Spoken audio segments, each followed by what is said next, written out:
안녕하세요. 오늘은 SQL 쿼리 결과를 아주 깔끔하게 정리하는 비법, 바로 오더바이절에 대해서 완벽하게 한번 파헤쳐 보겠습니다. 자, 한번 상상해 보세요. 데이터베이스에서 데이터를 딱 꺼냈는데, 와, 순서가 그냥 완전히 뒤죽박죽인 거예요. 마치 도서관에 갔는데 책들이 아무렇게나 막 꽂혀 있는 그런 느낌이랄까요? 사실 데이터베이스는요, 우리가 시키지 않으면 결과의 순서를 보장해주지 않거든요. 그래서 이런 일이 정말 흔하게 일어납니다. 바로 이 혼돈을 딱 잡아주는 해결사가 바로 오더바이절입니다. 진짜 여러분의 데이터를 위한 똑똑한 사서라고 생각하시면 돼요. 우리가 정해준 기준에 따라서 쿼리 결과를 쫙 정렬해 주니까 데이터의 질서가 생기는 거죠. 정말 핵심적인 역할이에요. 자, 그래서 오늘 우리가 뭘 할 거냐면요. 먼저 데이터를 왜 정렬해야 하는지부터 시작해서 가장 기본적인 정렬 방법들을 알아볼 거고요. 그 다음엔 여러 기준을 섞어서 정렬하는 법, 그리고 좀 더 고급 기술들까지 살펴볼 겁니다. 마지막에는 진짜 중요한 흔히 빠지기 쉬운 함정들까지 짚어드릴게요. 자, 그럼 첫 번째로 오더바이는 대체 왜, 그리고 어디에 써야 할까요? 생각해보면 간단해요. 보고서를 만들거나 데이터를 분석할 때 내가 원하는 순서대로 데이터를 봐야 의미가 있잖아요. 그때 쓰는 거죠. 그리고 이건 규칙이니까 꼭 기억하세요. 오더바이는요, 항상 셀렉트문의 맨 마지막에 와야 합니다. 웨어나 그룹바이 같은 게 있다면 그 뒤에 쓰는 거예요. 좋습니다. 그럼 이제 정렬의 가장 기본 두 가지 방향에 대해서 한번 알아볼까요? 정렬에는 딱 두 가지가 있어요. 오름차순이랑 내림차순. 오름차순, 그러니까 ASC는요, 작은 거에서 큰 거 순서예요. 1, 2, 3, ABC 이렇게요. 이게 기본값이라서 사실 안 써줘도 알아서 오름차순으로 정렬돼요. 반면에 내림차순, DSC는 반대죠. 큰 거에서 작은 거 순서. 이건 반드시 DSC라고 똑똑히 적어줘야 합니다. 자, 이거 보세요. 정말 재밌죠? DSC라는 키워드 딱 하나 붙였을 뿐인데 결과가 완전히 뒤집혔어요. 급여가 가장 높은 직원부터 순서대로 쫙 정렬된 거 보이시죠? 정말 간단하죠? 자, 기본은 이제 알았으니까 한 단계 더 나아가 볼까요? 기준을 하나가 아니라 여러 개를 써서 정렬하는 훨씬 강력한 기술, 바로 다중정렬에 대해 알아볼 시간입니다. 다중정렬, 말이 좀 어려워 보이지만 논리는 아주 간단해요.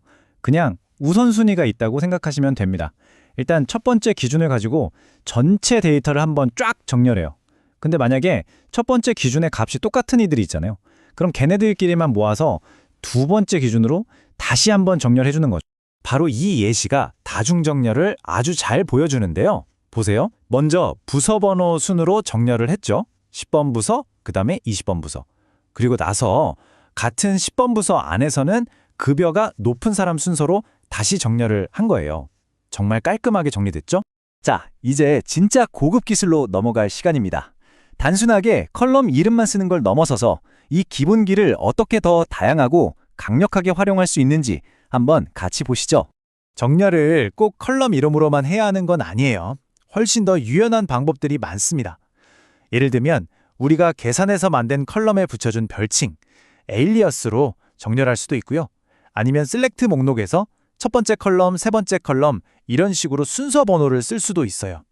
심지어 케이스문 같은 복잡한 표현식의 결과로도 정렬이 가능합니다.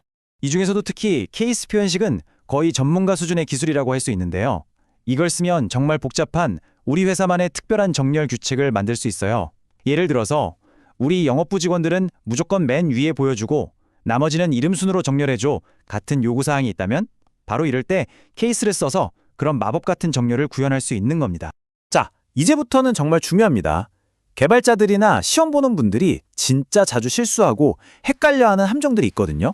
어떤 것들이 있는지 꼭 확인하고 넘어가세요. 자, 핵심은 바로 이 널 값을 어떻게 처리하느냐, 이게 데이터베이스마다 다르다는 거예요. 오라클에서는 널을 세상에서 제일 큰 값으로 취급해요. 그래서 오름차순 정렬을 하면 맨 뒤로 가버리죠. 근데 SQL 서버나 MySQL에서는 반대로 제일 작은 값으로 봐서 맨 앞으로 와요. 와, 이거 진짜 헷갈리겠죠? 그래서 자격증 시험에 단골로 나오는 함정 문제입니다. 첫 번째 규칙입니다.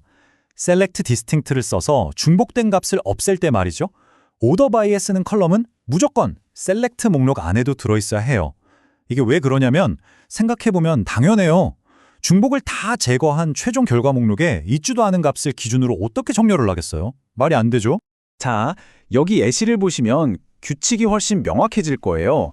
보세요. 에러나는 코드는 샐러리를 셀렉트 안 하고 오더바이에만 썼죠. 그러니까 안 되는 거예요. 올바른 코드처럼 샐러리로 정렬하고 싶으면 셀렉트 디스팅트 목록에도 샐러리를 꼭 포함시켜줘야 오류가 안 납니다. 자, 두 번째 규칙. 이번에는 그룹 바이입니다. 그룹 바이를 쓰면 데이터가 그룹별로 하나로 뿅 하고 묶이잖아요. 개별 데이터, 한 줄 한 줄의 정보는 이제 사라지고 요약된 정보만 남는 거예요. 그렇기 때문에 정렬을 할 때도 그룹의 기준이 된 컬럼이나 카운트, ABG 같은 그 그룹의 요약값, 즉 집계 함수로만 정렬할 수 있습니다. 이것도 예시를 보면 바로 이해가 되실 겁니다. 에러 코드를 보면 부서별로 데이터를 묶어놓고 뜬금없이 개별 직원 이름인 employee 언더바 name으로 정렬하려고 하잖아요. 이미 그룹으로 묶여서 개별 이름은 의미가 없는데 말이죠. 그래서 올바른 코드처럼 그룹의 요약값인 AVG 셀러리 같은 걸로 정렬을 해줘야 하는 겁니다. 자, 오늘 배운 내용 핵심만 다시 짚어볼까요? 첫째, 오더바이는 셀렉트문의 맨 마지막에 온다. 둘째, 기본 정렬은 오름차순 ASC다. 셋째, 널 값은 데이터베이스마다 다르게 취급한다. 마지막으로 디스팅트랑 그룹 바이를 쓸 때는 정렬할 수 있는 컬럼에 대한 규칙이 까다로우니 조심해야 한다. 이 네 가지만은 꼭 기억해 주세요. 어떠세요? 이제 여러분은 어떤 데이터든 여러분이 원하는 순서대로 자신 있게 정렬할 수 있겠죠? 오늘 배운 것들 잊어버리기 전에 바로 한번 써먹어 보세요. 여러분의 데이터 속에 숨어있는 혼돈을 멋지게 정리해 보는 겁니다.